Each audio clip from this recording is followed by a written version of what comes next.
నేతలు నడపట్లేదు అంటే నేను యాక్సెప్ట్ చేయను. ఒక 3-4 నేతలు చాలా గట్టిగా నడుపుతున్నారు, నో డౌట్. కొత్తగా వచ్చిన వాళ్ళని స్వీకరిస్తున్నారా పార్టీలో అంటే స్వీకరించట్లేదు. జూనియర్లు సీనియర్ లాగా మెడికల్ కాలేజ్ లాగా ర్యాగింగ్ అన్నది ఉంది. నువ్వెవరు మా పార్టీలోకి రావడానికి, ఇది మా పార్టీ. అలాగే ఉంటే నువ్వెవరు మా పార్టీలోకి రావడానికి అనే సిచ్యువేషన్ ఉంటే గనక అస్సాంలో, త్రిపురలో భారతీయ జనతా పార్టీ అధికారంలోకి వచ్చేది కాదు. త్రిపురలో లెఫ్ట్ వాళ్ళంతా వచ్చి బీజేపీలో జాయిన్ కావడం వల్ల భారతీయ జనతా పార్టీ అధికారంలోకి వచ్చింది. లెఫ్ట్ నుంచి రైట్. వెస్ట్ బెంగాల్లో కూడా లెఫ్ట్ నుంచి రైట్. ఇక్కడ లెఫ్ట్ వింగ్ వాళ్ళు వస్తే ఇంకా లెఫ్ట్ వింగే అనే విధంగా ట్రీట్ చేసే పరిస్థితి ఉంది. ఇప్పుడు వాళ్ళు నీ సిద్ధాంతం నచ్చే కదా పార్టీలోకి వస్తుంది. నువ్వు వాళ్ళు వచ్చి పార్టీలో జాయిన్ అయినంత మాత్రాన ఇప్పుడు ఈటల రాజేందర్ వచ్చాడు, లెఫ్ట్ బ్యాక్గ్రౌండ్ నుంచి వచ్చాడు, జై శ్రీరామ్ అని అంటున్నాడు.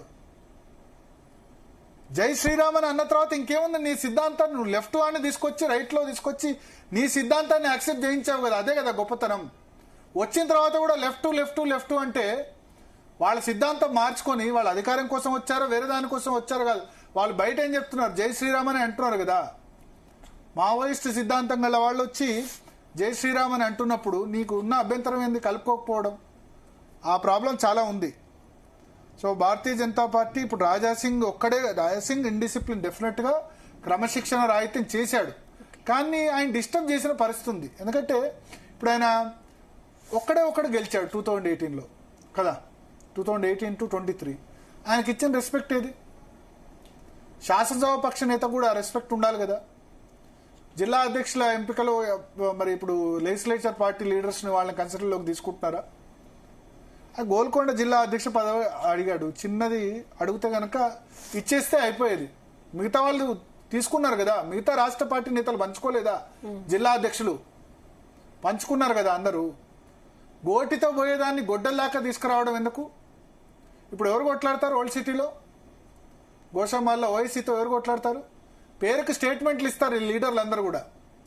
నరేంద్ర తర్వాత ఎవరు కూడా పాత బస్తీ పోయిన నరేంద్ర, బద్దం బాలరెడ్డి వాళ్ళు మాత్రమే ఉండి ఓల్డ్ సిటీలో ఫైట్ చేశారు. ఈ లీడర్స్ అంతా కూడా పేపర్ టైగర్స్. వీళ్ళెవరు ఓల్డ్ సిటీలో ఉండట్లేదు, న్యూ సిటీలో ఉంటున్నారు. వాళ్ళకి ఎవరికి కూడా సంబంధం లేదు. వీళ్ళంతా సికింద్రాబాద్ కంటెస్ట్ చేస్తారు తప్ప హైదరాబాద్ పార్లమెంట్ లో పోయి మలక్పేట, కార్వాను, చాంద్రాయణగుట్ట, నాంపల్లి, గోషామాల్ అంటే సిద్ధాంత పరంగా నేను ఓవైసీతో ఫైట్ చేయమని అందరిని చెప్పను. బట్ భారతీయ జనతా పార్టీ సిద్ధాంతం బీజేపీ వర్సెస్ ఎంఐఎం నడుస్తుంది కదా, వీళ్ళు ఎవరు పోయి ఫైట్ చేస్తారు? మొన్న మాధవీలత కొంత ప్రయత్నం చేశారు హైదరాబాద్ పార్లమెంట్. ఇప్పుడు ఆమె మళ్ళీ హైదరాబాద్ పార్లమెంట్ కంటెస్ట్ చేస్తానని కూడా చెప్పట్లే. ఎందుకంటే ఆమెను కూడా కరెక్ట్ గా రిసీవ్ చేసుకోలేదు. కొత్త పార్టీ ఈమె స్టేట్మెంట్స్ ఇస్తుందని చెప్పి ఈ కొత్త పాత అన్నది పోకపోతే భారతీయ జనతా పార్టీ ఇక్కడనే ఉంటుంది. మీరు బీఆర్ఎస్ ఎట్లా ఉంది? టీఆర్ఎస్ అధికారంలోకి రాకముందే ఇక్కడేంది? బంగారు తెలంగాణ రెండు విధాలుగా బీఆర్ఎస్ విభజించారు, BT batch, UT batch. UT batch అంటే ఉద్యమ తెలంగాణ, బీటీ అంటే బంగారు తెలంగాణ. తలసాని శ్రీనివాస్ యాదవ్, తుమ్మల నాగేశ్వరరావును మంత్రి పదవి ఇవ్వడం వల్లే కదా హైదరాబాద్ లో, రంగారెడ్డిలో పార్టీ గ్రో అయింది, ఖమ్మంలో పార్టీ గ్రో అయింది. టీఆర్ఎస్ కు తెలుసు, ఆయన క్లియర్ గా చెప్పారు, మేము ఫక్త్ అప్పుడు ఉద్యమ పార్టీ, ఇప్పుడేమో అహోబేల మఠం పెట్టుకోలేదు, అందరినీ తీసుకుంటామని చెప్పి. సో భారతీయ జనతా పార్టీలో కూడా ఈ కొత్త పాత అన్నది వెళ్ళకపోతే మొదటి నుంచి ఉన్న మేము పాత వాళ్ళమే డామినేట్ చేస్తాం, కొత్త వాళ్ళని రానివ్వం, కొత్త వాళ్ళని ఎక్కడికి వచ్చిన ఒక స్థాయి వాళ్ళ ఎమ్మెల్యే, ఎంపీ అంతా దాటి ముందుకు రారు అంటే గనక కష్టం. మన కొండా విశ్వేశ్వరరెడ్డి కూడా అన్నారు, ఇది శాకాహారుల పార్టీ అంటే కరెక్ట్ కాదు, మాంసాహారం తిన్న వాళ్ళ మా పార్టీలోకి రానంటే కరెక్ట్ కాదు అని ఆయన స్టేట్మెంట్ ఇచ్చారు. సో కొన్ని భావాలు విడనాడాలి. రాజాసింగ్ రాజీనామా ఆమోదంతో, రాజాసింగ్ తప్పు చేయలేదు అనట్లేదు, తప్పు చేశారు, కానీ స్టేట్ పార్టీ లీడర్స్ కూడా ఆయన వెళ్ళకూడదామన్న విధంగా ప్రయత్నించారు. No doubt.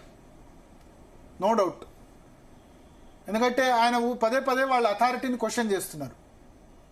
పార్టీ మీద మా పట్టు పోవద్దు అని ఒక ఇద్దరు ముగ్గురు నలుగురు నేతలకు ఉంది ఈ పార్టీ. మరి భారతీయ జనతా పార్టీ కార్యకర్తలు అందరిది అయినప్పుడు ఆ ఇద్దరు ముగ్గురు నేతలు ఆ పట్టు వీడకుండా అయితే ప్రయత్నం చేయాలి కదా. మీకు పదవులు వచ్చాయి, కార్యకర్తలకు ఎప్పుడు పదవులు వస్తాయి? భారతీయ జనతా పార్టీ కార్యకర్తలు ఎప్పుడు సర్పంచ్లు అవుతారు, ఎంపీటీసీలు అవుతారు, జెడ్పీటీసీలు అవుతారు. ఎప్పుడు కూడా ఎమ్మెల్యే ఎలక్షన్, ఎంపీ ఎలక్షన్, దీని మీద కాన్సన్ట్రేట్ చేయడం. ఇద్దరు ముగ్గురు ఎమ్మెల్యేలు గెలుస్తారు, నలుగురు ఎంపీలు గెలుస్తారు. కింది స్థాయి వాడు సర్పంచ్ కావద్దా, ఎంపీటీసీ కావద్దా? ఎంత సీరియస్గా ఉంది మీ పార్టీ? ఎంపీటీసీ జెడ్పీటీసీ కోసం మీరు ఏమైనా ఖర్చు పెడుతున్నారా రూపాయన్నా వాళ్ళని గెలిపించేందుకు? టీఆర్ఎస్ పార్టీ పెట్టిన 6 నెలల్లో నిజామాబాద్ జడ్పీ చైర్మన్ గెలిచింది, Karimnagar ZP chairman with-in 3 years గెలిచింది. ఇప్పుడు భారతీయ జనతా పార్టీకి 32 జడ్పీ చైర్మన్ స్థానాల్లో ఎన్ని జడ్పీ చైర్మన్లు వస్తాయి?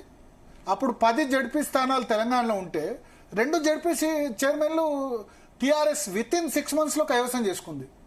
మీ భారతీయ జనతా పార్టీ ఇన్ని సంవత్సరాలు ఉంది కదా, 8 మంది ఎంపీలు ఉన్నారు కదా, 8 మంది ఎమ్మెల్యేలు ఉన్నారు కదా, ఎన్ని జడ్పీ చైర్మన్లు కొడతారు రేపు? 32లో ఒక్కటన్నా కొట్టగలరా చెప్పండి? సో వీళ్ళు ఏంటంటే వీళ్ళు ఎమ్మెల్యేలు అయిపోవాలి, ఎంపీలు అయిపోవాలి, పెద్ద నేతలంతా ఏసీ ఆఫీసుల్లో హైదరాబాద్లో రూముల్లో కూర్చోవాలి. గ్రాస్ రూట్ లెవెల్లో మాత్రం పార్టీ పెరగకూడదు. గ్రాస్ రూట్లో కార్యకర్త అన్నవాడు అక్కడనే ఉండాలి. బీఆర్ఎస్ కార్యకర్త బాగుపడ్డారు 10 సంవత్సరాల అధికారంలో. కాంగ్రెస్ కార్యకర్తలు అధికారంలో ఉన్నారు, వాళ్ళు బాగుపడ్డారు. ఇంతకుముందు ఉన్న టీడీపీ వాళ్ళు బాగుపడ్డారు. చచ్చి చెడిందంతా కూడా బీజేపీ కార్యకర్త. వాడు ఎకనామిక్ స్టేటస్ చేంజ్ కాలేదు, సోషల్ స్టేటస్ చేంజ్ కాలేదు. కొద్దిమంది అంటారు ఎకనామిక్ స్టేటస్ అంటే మేము కార్యకర్తని కరప్ట్ చేయం. కార్యకర్తను కరప్ట్ చేయకండి, అట్లీస్ట్ వాడు చెప్పుకోవడానికి ఒక పదం ఉండాలి కదా. మేము దేవాలయ పాలక మండలి చైర్మన్ ఇంకా పక్క రాష్ట్ర ఆంధ్రప్రదేశ్లో పొత్తుతో పదవులు తీసుకుంటున్నారు కనీసం. కరెక్ట్. అంటే దీని మీద నేషనల్ లెవెల్ లీడర్స్ ఎవరు కాన్సంట్రేట్? అందుకనే ఇప్పుడు రాజా సింగ్ చెప్పింది అదే కదా, నేషనల్ జాతీయ పార్టీని కూడా ఒప్పించడంలో ఇక్కడ అధికారంలోకి రావాలి. కరెక్ట్ గా అధికారంలోకి వచ్చే సమయానికి 2018లో 14లో తెలుగుదేశంతో పార్టీకి పొత్తుకెళ్లారు. అప్పుడు టీఆర్ఎస్ తో పొత్తు జరగాల్సి ఉండే. టీఆర్ఎస్ తో కేసీఆర్ రెడీ అయినారు పొత్తు పెట్టుకున్నందుకు. అప్పుడు టీఆర్ఎస్ బీజేపీ కలిసి వస్తుండే. కానీ కొద్దిమంది తెలుగుదేశం పార్టీ జనసేనతో కలిసి వెళ్లాలని అప్పుడు ప్రెషర్ చేసి అప్పుడున్న ఆంధ్రప్రదేశ్ నేతలు, నిజానికి కిషన్ రెడ్డి అప్పుడు టీఆర్ఎస్ తో రెడీ ఉండే. ఏపీకి సంబంధించి కొద్దిమంది నేతలు అక్కడ ఒకటి ఇక్కడ ఒకటి బాగుండదు అని చెప్పి బలవంత పెట్టి పొత్తు పెట్టించారు. లేకపోతే టీఆర్ఎస్ బీజేపీ అధికారంలోకి వస్తుండే, కార్యకర్తలకు ఆ ఫలాలు వచ్చేవి. 2018లో టీఆర్ఎస్ తో పూర్తిగా మ్యాచ్ ఫిక్సింగ్ అని వచ్చి ఒంటరిగా పోటీ చేస్తే 1 సీట్ వచ్చింది. 2023లో గదే మళ్ళా మ్యాచ్ ఫిక్సింగ్ అనే వచ్చింది. మళ్ళా కాంగ్రెస్ పార్టీకి బీఆర్ఎస్ ఓట్ బ్యాక్ అంతా షిఫ్ట్ అయింది. సరైన సమయంలో బండి సంజయ్ షిఫ్ట్ చేశారు. సో ఇట్లా చారిత్రక తప్పిదాలు కమ్యూనిస్ట్ పార్టీలు చేస్తున్నట్టు భారతీయ జనతా పార్టీ కూడా చేస్తూ పోతే ఆ పార్టీ కార్యకర్తల స్థితి గతి మారదు. అది మాత్రం నేను చెప్పగలను.